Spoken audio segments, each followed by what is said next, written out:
Hi, how are you doing, guys? Welcome to the Academy Answers podcast, and this is where we answer the questions on success, on staying motivated, on full potential, on happiness, on money, on getting free time freedom, all that has to do with living your best life. And then we get questions from our blog, from our Instagram, from our Facebook, and we come out here and try to answer them and to help people. Yes, so we are answering the question of how do I get started? I am always pumped up at the beginning. I get started doing some stuff, many things, but I feel frustrated after I start. A couple of weeks in, I'm not able to maintain the motivation. I fall off. I quit. I reach to a certain level and settle. And that is common. To answer your question, it is normal. It is the natural tendency of human being when the mind is optimizing to keep us in the comfort zone. I mean, that is such a overused word, but you can't help but using it because the mind works that way. There's a point where it is always trying to keep things, to do what has always been done, to stay in the realm of ease. The mind is not made up, the human experience is not made up to push hard, to go through challenges. It is made up and set up in a way to get you to a level of comfort that matches your social environment, that gives you any form of ease, and then it wants to run that course all the time. So what you want to do, you want to find out how to get the commitment and the dedication you want and the perseverance you need to get to your goals. And a lot of times, myself included, will tell people, you got to be committed, you got to be dedicated, you got to be persistent. And yes, you have to do those things. It's easier said than done. Okay, you have to do those things, but how do I do it? I can't just say I'm committed and it's a done deal. It doesn't work like that.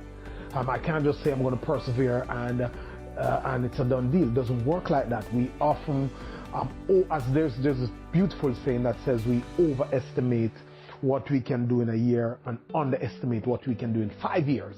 The long game. And everybody's searching for that level of commitment. But the mistake that we make is we think we can will our way into it. And willpower is incredibly deceptive. It's, for want of a better word, it makes us believe that because we're pumped now, because we're feeling this way now, we'll always feel that way. But in truth and in fact, the real thing is that the best prediction of what you will do is what you're doing now. So what you are used to doing, the normal courses that you used to run, is the best prediction you'll do tomorrow, next week, next year. So you find out that you're pumped up and you're motivated and you're ready, you're energized, and you think that yes, I'm going to do this, I'm going to get an A, I'm going to do this course, I'm going to start exercising. And 2 weeks come, you're probably good. 3 weeks, you're probably good. A month in, you start to fall off, you start to pull back from the bigger goals. A year in, you get frustrated, you stop. The commitment is gone, the dedication is gone, you cannot persevere. There's so much things coming at you. And we talk about the dedication, as I said before, and the commitment and the perseverance all the time. But what we fail to tell people is how do they do it. And the foundation, the one solid, the real hardcore foundation, that dedication, commitment, and stuff like persistence and the discipline is built into, the foundation of them all is being mentally tough. That is what it boils down to. Because out of mental toughness, all the commitment and the dedication and the persistence, that's where it's going to come from. That's what you have to ground it into. What do I mean by that? Well, the natural tendency or the habit that we're into as human beings is to tend to, we are for want of a better word, depending on the mind or the brain or ourselves to give us solutions that we have not created or input the resources to come up with. For example, we are going to the well for water and we never add any water to that well. We're going to the fridge for drinks, or we're going to the kitchen for food, and we didn't put any food in that kitchen. We didn't put any drinks in that fridge. So what we do is we are relying on the mind to give us persistence, to give us commitment, to give us dedication. We haven't spent the time to cultivate those in our minds. So we have not fed it enough of the things, the empowering things, thoughts, behaviors, processes for us to get back that empowerment from the mind. So what we do, we end up in a situation, we get started, we get going, and we get tired. We get a couple of knocks, we get a couple of failures, and then we say, our mind, we're saying, how we're going to do now, what are we going to do now? And the thing that the mind say, okay, I know what you can do, and the mind reaches for what you have invested in it, what you have placed in it. It reaches for the failure paradigms that you run, the memories of what your friends and your parents and your co-workers and your peers say about the idea in the first place. Oh, you're stupid, why are you doing that? That can't work, everybody's doing that. And that is what you supplied it, so that's what it's giving back to you. So we stop, because when you go to the mind for something and the mind oversupply and keep supplying you this thing that you have injected into it, plus combined with the common impulse to retract, to stay in the comfort zone, there's no winning the mind. It's going to get what it wants. It's going to get what you place into it. It's going to get what is in it. So unless you fortify the mind with the positive, empowering thoughts of videos, blogs, books, the association with powerful and great people who are positive, who have a can-do attitude, who have a can-do mentality, who present you with biographies and autobiographies of people who have weathered the storm, who have done it. The story of a Kentucky, the story of a Walt Disney, the story of a Honda, the story of a Oprah, the story of a Steve Jobs, the story of Steve Harvey, the story of a Jack Mayer, the story of you name it.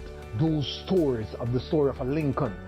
Unless you have that base to go back to, unless you have injected enough of that into your consciousness, so when you fail, you can say, but wait, wow, okay, 3 years in, or 6 months in, or a year and a half in, 2 years in, 4 years in, this is the result I'm getting. It's not working out. Oh God, it's not going to work. And then you go to your mind, you lie in your bed and you sit there and you say, wow, but KFC went to 1,066 person. Walt Disney was fired, saying that he wasn't creative enough. These are all the people who had to weather the storm. This is the way success is. The road is not easy. Once you have those, once you're listening to these powerful stuff, once you're reading these powerful stuff, to fortify, to help you along with the journey. Because we often are looking at the things that are not congruent with going where we want to go. So we want to go to the top, but we're looking on all the reasons why most people don't make it to the top. So you want to start a business, and the first thing you are supplied with is that, 90% of businesses fail. Well, you're not trying to fail. You're trying to win. So if you're trying to win, why would you be listening to stuff that is geared towards or that's relating to people who failed? No. You want to hear positive things. You want to hear about the winners. You want to see the stories of the people who have made it. That's what you want to see. That's what you want to feed your mind with. So the idea is for you to be committed, for you to be dedicated, for you to be persistent, so that you can weather the storm, so that you can rise above the obstacles, so that you can stand the failures, so that you can find creative ways and manage your state to continue to do what you're doing, to stick it out, to learn more, to find another way. You must get mentally tough. And you become mentally tough by the things that you feed your mind. And what do you feed your mind? You feed your mind with empowering stuff of all the reasons why you can and not the reason why you can't. And you never stop. So personal development is not a part of life. It's a way of life. you make personal development, you make these powerful audios, books, blogs, articles, something you do every day and you always do, and you're not going to stop doing, because life is not going to stop coming at you. I always tell my younger brother that get tough, because life will come at you. It won't ask you for nothing, it won't care, it doesn't matter who it is, it's going to come at you. Sylvester Stallone said life is a mean thing. It can hit harder than me, you, or anybody. It will beat you to your knees and leave you standing there if you let it. But you cannot let it. You have to get up, because success is about getting up one more time than you have fallen down. And that's how it works. That's what you have to do. Become mentally tough by feeding your mind with all the reasons why you can win. Get around powerful stuff. Get around positive things. Only think of the reasons and the things why you are going to do it. Because persistence is going to be the greatest stroke of genius you can find anywhere. Sticking it out and learning how to do it better, how to become good, how to master, how to be excellent at it. And I think Bernard Shaw, to wrap up this for you, Bernard Shaw said it eloquently. I cannot put it any better. George Bernard Shaw said that if you want to be rich, you will be rich. If you want to be learned, you want to be learned. If you want to be happy, you will be happy. Only thing is that you must wish these things exclusively and not wish 1,000 other things that are in contradiction to these principles. Thank you. Always a pleasure coming to you. This has been the Academy Answers podcast. Thank you so much. Have a good one.